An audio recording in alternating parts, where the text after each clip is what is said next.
Olá!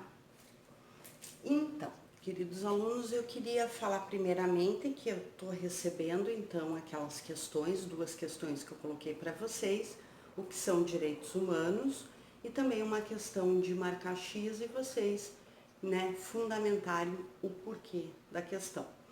Primeiramente, em relação ao que são os direitos humanos, eu estou respondendo cada um individualmente. E a questão, como eu vi que cada um está colocando, talvez ali tenha havido uma certa dúvida em relação àquela primeira questão, eu quero deixar ela para conversar com vocês pessoalmente.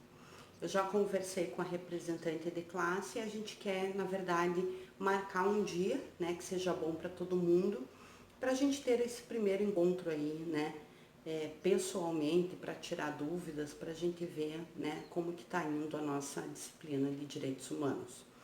Qualquer dúvida também de vocês, se estão recebendo as respostas, não estão alguma questão em relação ao Genera, vocês podem mandar no grupo de discussão. Tá, ó, professora, não estou vendo tal coisa, não está acontecendo tal coisa, que daí eu respondo lá para vocês, tá?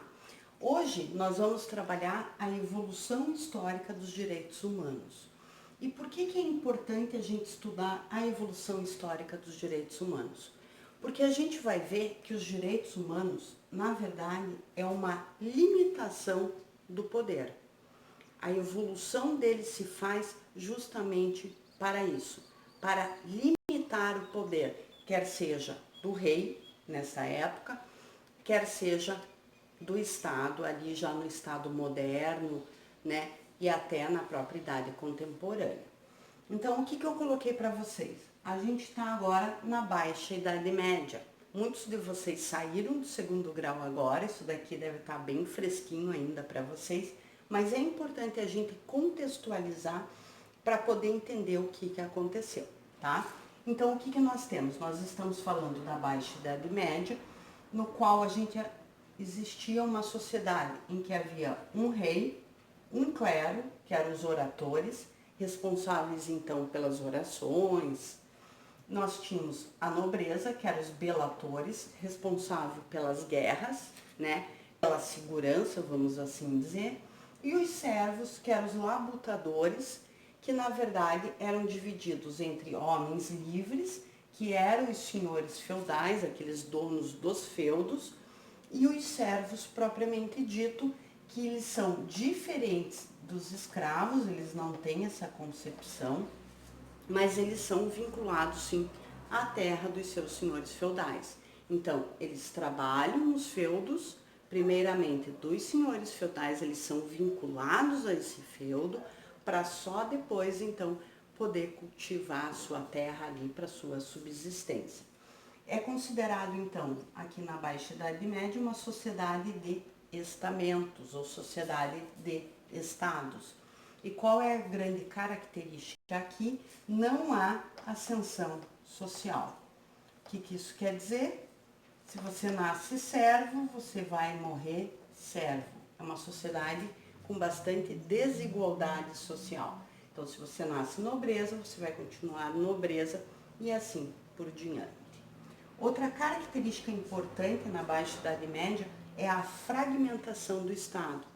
Por quê? Porque nessa época o Estado era dividido em pequenos feudos e cada feudo, por exemplo, possuía a sua própria moeda, o seu próprio senhor que cuidava desse seu feudo, inclusive em relação aos próprios impostos que os servos deveriam pagar.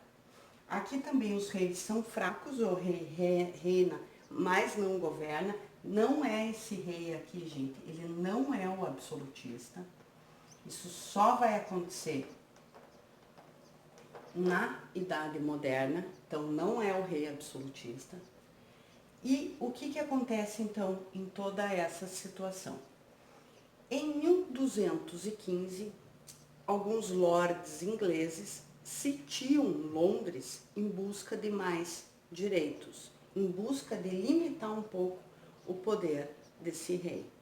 Então, eles sitiam Londres e fazem com que João I, mais conhecido como João Sem Terra, na Inglaterra, escreva a Magna Carta de 1215.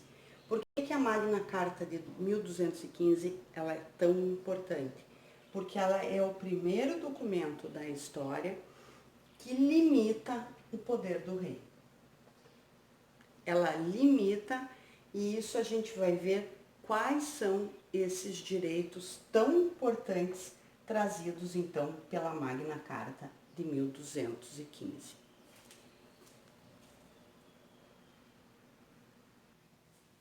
Então, quais são então os direitos trazidos pela Magna Carta de 1215? Ponto importante, limitação então do poder do rei. Ela traz direitos da igreja de estar livre da interferência do governo, direito de todos os cidadãos livres possuírem e herdarem propriedade. Só não se esqueçam que não eram todas as pessoas que eram cidadãos livres. Então aqui nós temos a nobreza, os cavalheiros, os senhores feudais, mas não os servos.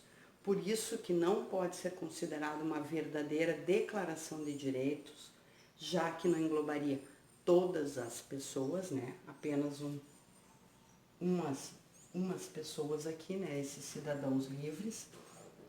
Aqui é muito importante, impedir a detenção arbitrária. O rei não poderia simplesmente prender por prender. Então, ele poderia prender, mas quando ocorria essa prisão, as pessoas deveriam ser julgadas pelos seus pares. Isso aqui é considerado um importante passo histórico, por exemplo, para o habeas corpus, que a gente vai ver depois, né, que é utilizado até agora, né, no caso ali de uma detenção, de uma prisão. E também a criação de impostos pelo rei apenas com aprovação da nobreza. Isso aqui é importante, inclusive, para o direito tributário. Né? Ele não poderia simplesmente, não só assim para o direito tributário, mas até para a própria Constituição do Parlamento inglês. Tá? Então, esse imposto só poderia ser aprovação da nobreza. Então, a Magna Carta, ela é importante por isso. É o primeiro instrumento, então, de limitação de poderes, mas não é considerado uma declaração de direitos, porque, na verdade, não engloba todas as pessoas.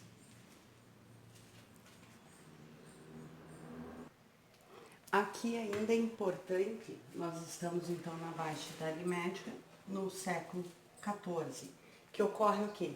A decadência do feudalismo, com o chamado pela história de trilogia do terror. Acontece a grande fome na Europa, a peste negra, que era a peste bubônica, que mata mais de 1/3 da população da Europa, até por falta de higiene, né, por falta de...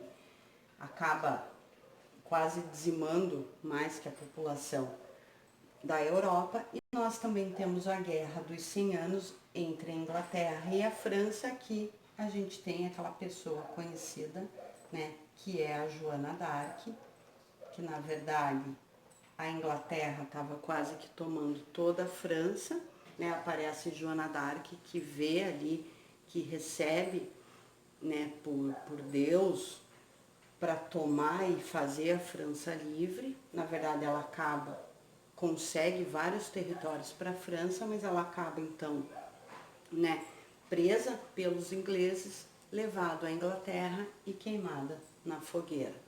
Com tudo isso que estava acontecendo, né, com a decadência do feudalismo, principalmente da grande fome, da peste negra, acontece uma superexploração do trabalho dos servos. E o que acontece com eles? Eles se revoltam, a uma grande revolta dos servos, que começam a entrar nos castelos, a matar os seus senhores, uma grande revolta. E isso foi importante para quê? Para a centralização do poder monárquico. Tudo isso foi importantíssimo para essa centralização do poder. E esses senhores feudais passariam então de senhores feudais para súditos do rei, que nós vamos ver então com um regime absolutista, já na Idade Moderna, e também a ascensão de outra classe que para ela é importante essa centralização do poder monárquico, que é a burguesia, que é os comerciantes.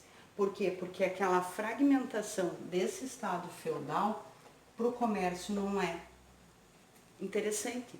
Porque como tem várias moedas, é muito mais fácil um estado, né, forte e coeso do que essa fragmentação até para o próprio, né, próprio comércio, então, dessa burguesia que está ascendendo. Aqui nós temos, então, o final da Idade Média,